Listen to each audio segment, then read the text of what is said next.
Assalamualaikum warahmatullahi wabarakatuh. Saya Pil Hasan dari Program Studi Bimbingan dan Konseling di Universitas Muhammadiyah Profesor Dr. Hamka. Nah, di sini saya akan melakukan sesi konseling individual. Selamat menyaksikan. Assalamualaikum. Waalaikumsalam. Oh, Kak, silakan masuk, Kak. Iya Kak, terima kasih. Ya, sama-sama. Silakan, Kak, duduk. Oh, terima kasih Kak. Ya.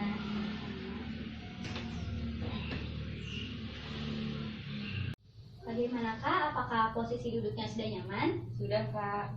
Ya, silakan, Kak, diminum terlebih dahulu, barangkali haus ya. Iya, terima kasih Kak. Kebetulan dari perjalanan saya dari rumah ke sini cukup jauh dan lama.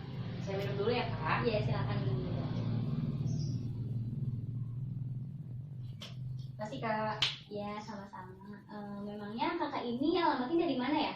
Rumah saya dari Cidoro. Perjalanan dari Cidoro ke sini cukup lama, sekitar 30-40 menit lah. Oh iya, dari Cidoro ya. Iya. Tapi dari tadi perjalanan ke sini naik apa ya, Kak? Saya naik motor. Naik motor. Iya. Tapi tetap pakai masker kan? Pakai Mbak. Pakai Kak. Iya. Sebelumnya saya mohon maaf, ini dengan kakak siapa ya? Kak Intan. Oh, Kak Intan. Bagaimana kabarnya hari ini? Alhamdulillah baik. Alhamdulillah ya. Nah, sebelumnya Kak Intan ini apakah sudah pernah mengikuti sesi konseling? Seingat saya sih belum. Terus sekarang ini ya. Ya. Nah, lalu apakah Kak Intan tahu apa itu konseling? Belum tahu. Belum tahu ya. Baiklah, saya jelaskan terlebih dahulu ya apa itu konseling. Nah, konseling adalah suatu proses pemberian bantuan yang diberikan oleh konselor kepada seorang konseli yang benar-benar membutuhkan bantuan.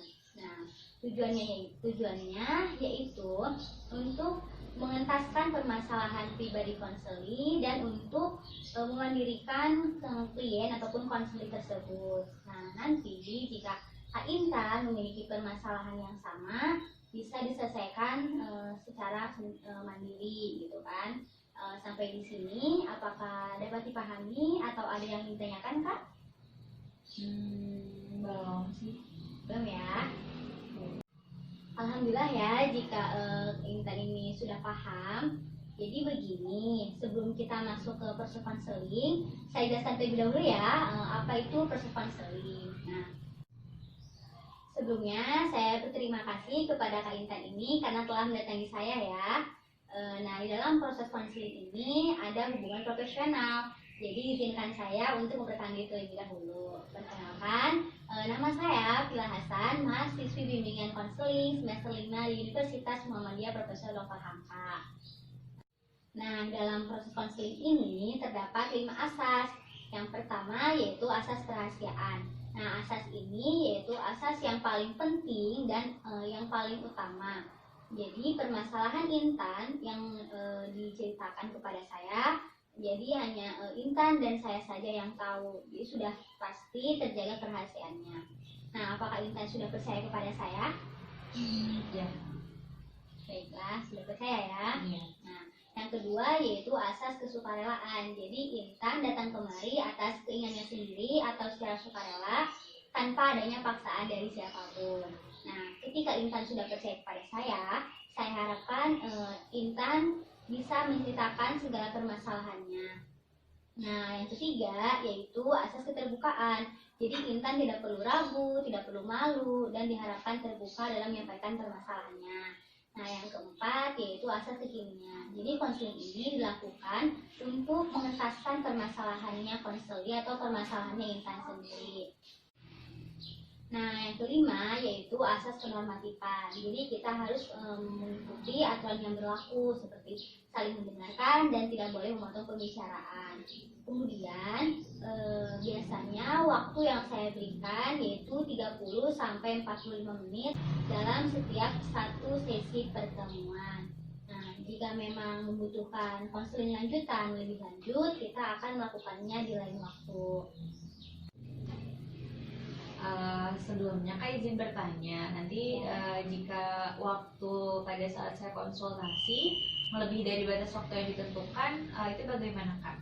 Baik, Lebih efektifnya ya Kak, kita akan jadwalkan lagi agar kita bisa bertemu kembali. Karena kalau kita melaksanakan segitu banyaknya, ditakutkan nanti kakak Intan sendiri yang merasa bosan gitu. Jadi nanti kita lihat dulu ya permasalahannya Intan ini seperti apa, baru nanti kita bisa menjadwalkannya kembali. Kalau boleh saya tahu, Intan datang kemari tahu dari siapa ya? Saya tahu dari teman saya Kak, jadi saya dikasih rekomendasi gitu untuk datang ke sini. Baik. Memang Intan datang kemari ke tempat yang tepat juga ya. Dari tadi nampaknya Intan sedang gelisah. Apa yang terjadi?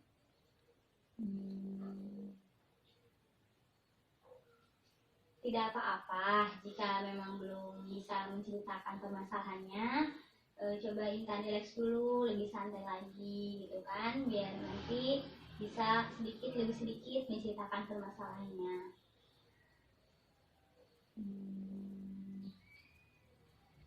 Jadi gini Kak, Ya. saya tuh punya sahabat perempuan. Lalu sekarang persahabatan kami tuh hancur karena mungkin salah satunya masalah cowok. Jadi itu dulu saya punya teman, berteman juga dengan kekasih teman saya ini. Kebetulan saya juga teman lamanya kekasih dari teman saya ini. Nah, seiring berjalannya waktu, mungkin di antara kami berdua yang menyimpan perasaan yang gak banyak orang tahu, hanya kami dan kekasih dari teman saya ini yang tahu. Namun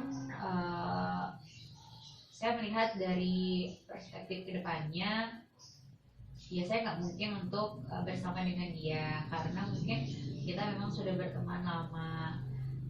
Sehingga ya teman saya yang sekarang ini, sahabat saya yang lama, yang saya juga merasa nggak enak karena dia sudah menyimpan perasaan juga, tapi kami tuh tanpa saling cerita satu sama lain.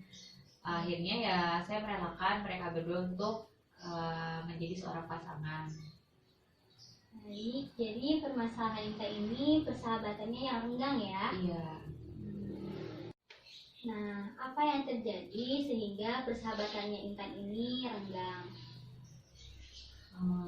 Sebenarnya sih untuk penyebab dari renggangnya persahabatan saya itu sendiri ya karena itu kesalahan dari diri saya sendiri karena sudah mencintai pasangan dari teman saya yang kebetulan itu adalah teman saya sendiri juga dulu. Tadi Intan bilang katanya Intan merasa bersalah ya. Nah, hal apa sih yang membuat Intan merasa bersalah kepada sahabatnya ini? Sebenarnya hal yang paling membuat saya merasa bersalah adalah saya telah menyembunyikan perasaan saya kepada pacar dari sahabat saya tanpa sepengetahuan dari sahabat saya sendiri. Itu sih. Ya, jadi tadi nampaknya Intan ini sudah seberapa lama gitu ya mempunyai perasaan kepada pasangan dari sahabatnya Intan ini? Mungkin udah cukup lama ya, udah cukup lama saya simpan, saya pendam sendiri. Ya, namun akhirnya mungkin sahabat saya juga merasa ada yang tidak baik antara saya dengan pacarnya. Lalu ya terjadilah kerusakan hubungan antara saya dengan sahabat saya. Nah, terus selama ini Intan masih mempunyai perasaan kepada pasangan sahabat ini atau tidak? Sebenarnya untuk perasaan sendiri sih saya udah nggak ada yang kayak udah nggak ada perasaan sama sekali, udah melupakan, ya udah layaknya menjadi teman aja gitu, kayak nggak ada perasaan apa-apa untuk sekarang. Oh begitu, mungkin Intan bisa menceritakan lebih detail kepada saya terkait permasalahan yang sedang dirasakannya selama ini. Mungkin untuk permasalahannya, saya kan sudah berteman sejak lama sama teman saya ini. Terus saya juga berteman satu kelas kebetulan dengan pacar dari teman saya ini. Nah, mereka mungkin seiring berjalannya waktu untuk menjalani suatu hubungan kan pasti ada permasalahan. Kebetulan karena saya satu kelas dengan pasangan dari teman saya ini, ya dia sering curhat sama saya mungkin untuk melihat dari sudut sisi pandang seorang perempuan bagaimana. Nah, namun mungkin banyak orang yang menganggap bahwa curhatnya dia kepada saya tuh mungkin berlebih ya, atau itu tuh sesuatu yang tidak baik ataupun sesuatu yang negatif view jadinya.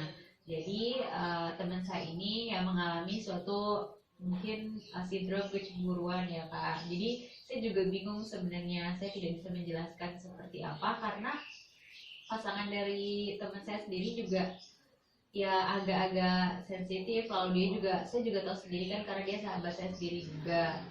Ya sebenarnya yang menjadi permasalahan utamanya adalah gimana caranya saya sama dia ya udah kayak good connecting aja. Jadi kayak pengen kembali komunikasi gitu, terus pengen kembali bertegur sapa kalau ketemu. Mungkin itu aja sih Kak kalau untuk sekarang.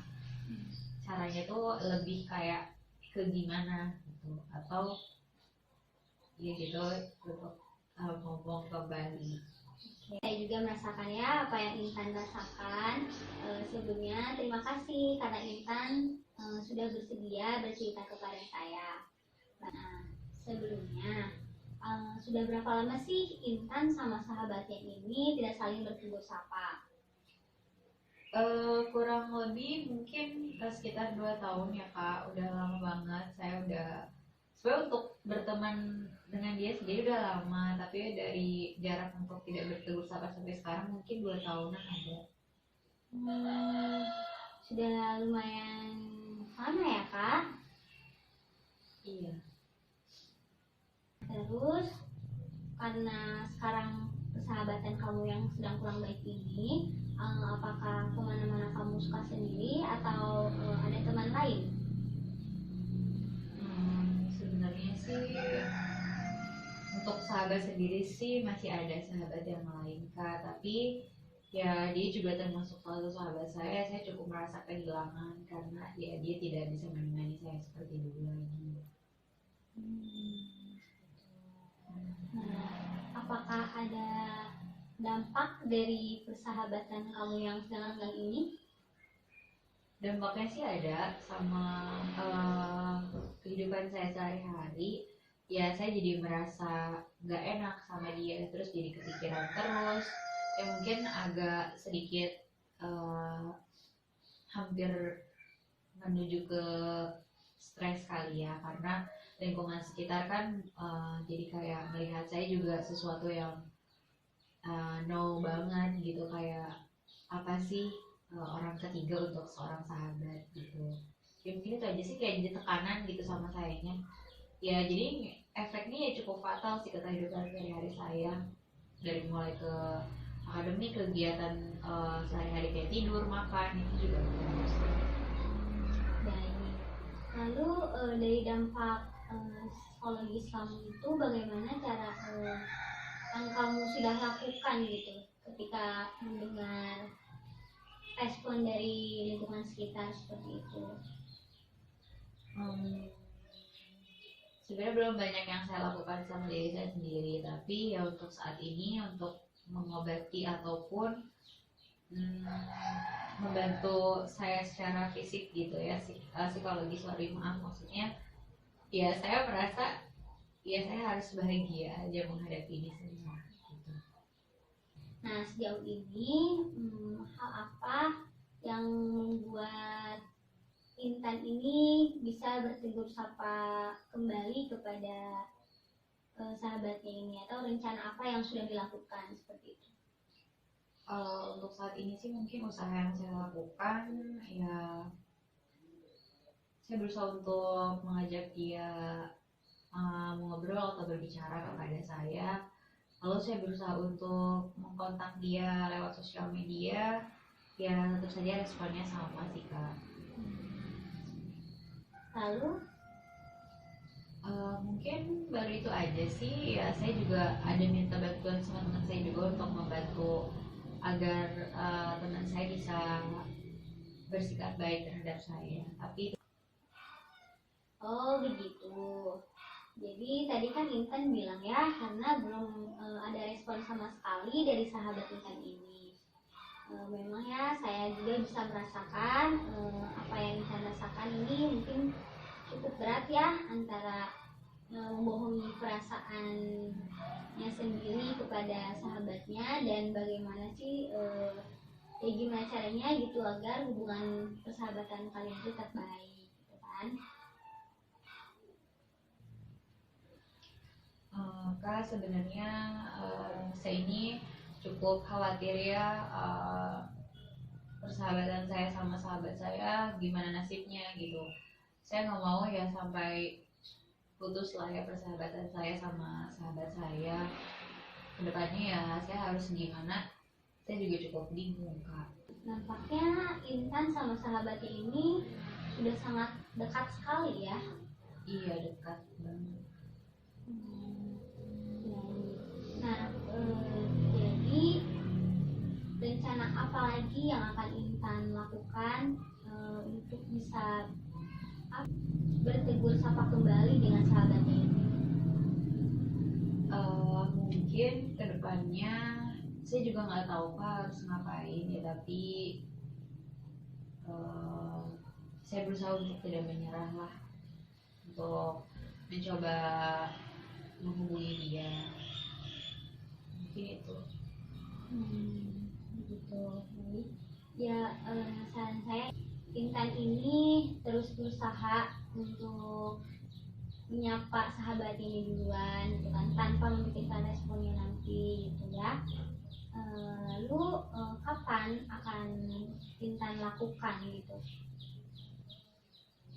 Mungkin kedepannya sih Kak, saya belum tahu juga pastinya kapan ya, secepatnya lah saya usahakan untuk, sebenarnya seiring berjalannya waktu setiap hari juga saya selalu mencoba, tapi ya karena memang belum ada hasil, jadi ya saya agak jadi males juga untuk, saya sebenarnya ingin banget kita tuh kembali akur, karena responnya emang kurang baik kebetulan, jadi kan membuat kita juga jadi males, jadi ya males aja gitu Kak, saya juga jadi bingung. Begitu. Baiklah, setelah kita berdiskusi tadi, bagaimana perasaan Intan saat ini?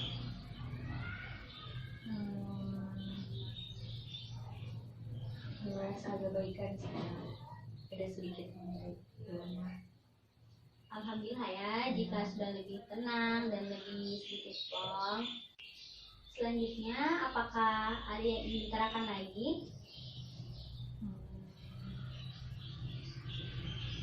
Sepertinya udah nggak ada Kak. Beneran, sudah tidak ada. Ya itu aja mungkin. Jadi, apa yang Intan dapatkan dari konseling hari ini? Untuk hasilnya mungkin yang ke depannya jadi sedikit membantu saya untuk cara mengatasi atau menangani masalah dengan baik. Terus untuk permasalahan saya dengan sahabat saya agak sedikit membantu lah, memberikan saran saya untuk kedepannya lebih bagaimana. Mungkin itu saja Kak.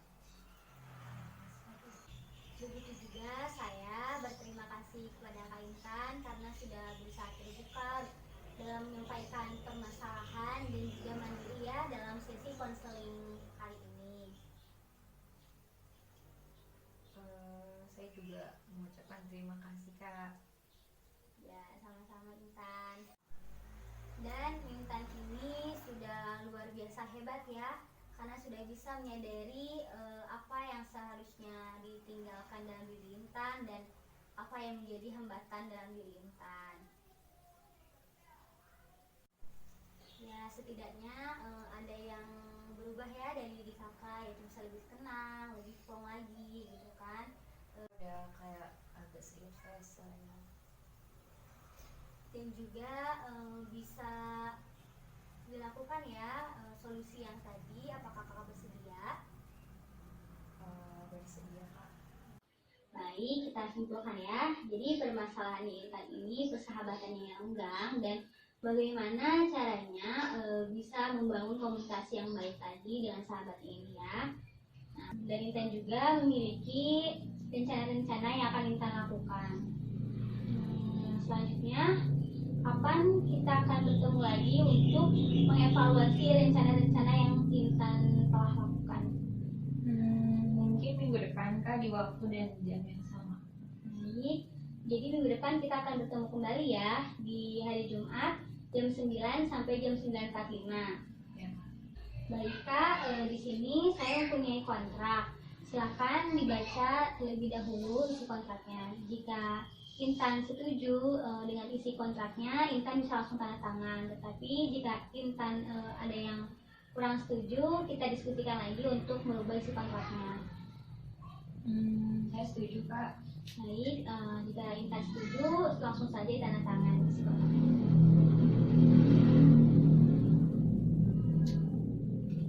Sudah, terima kasih Kak. Ya, sama-sama. Terima kasih juga ya Intan.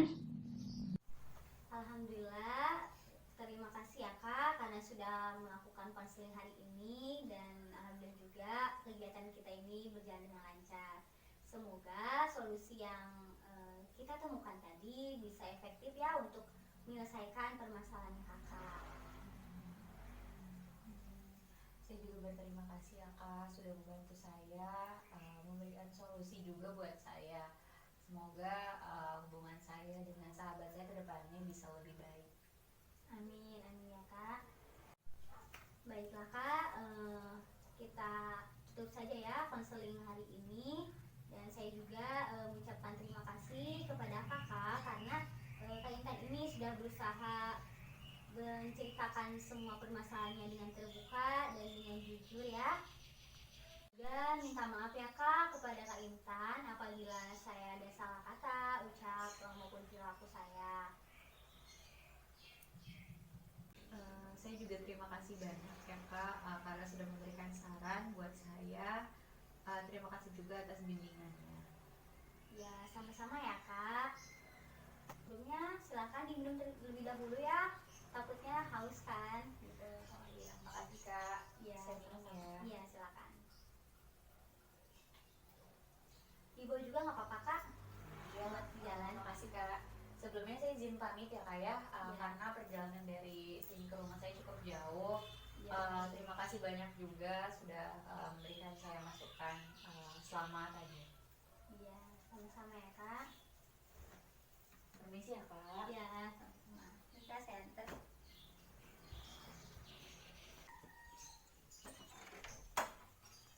Hati-hati ya Kak di jalannya. Makasih ya Kak Ya, sudah membantu saya. Saya izin pamit ya Kak ya. Iya Kak. Assalamualaikum. Waalaikumsalam.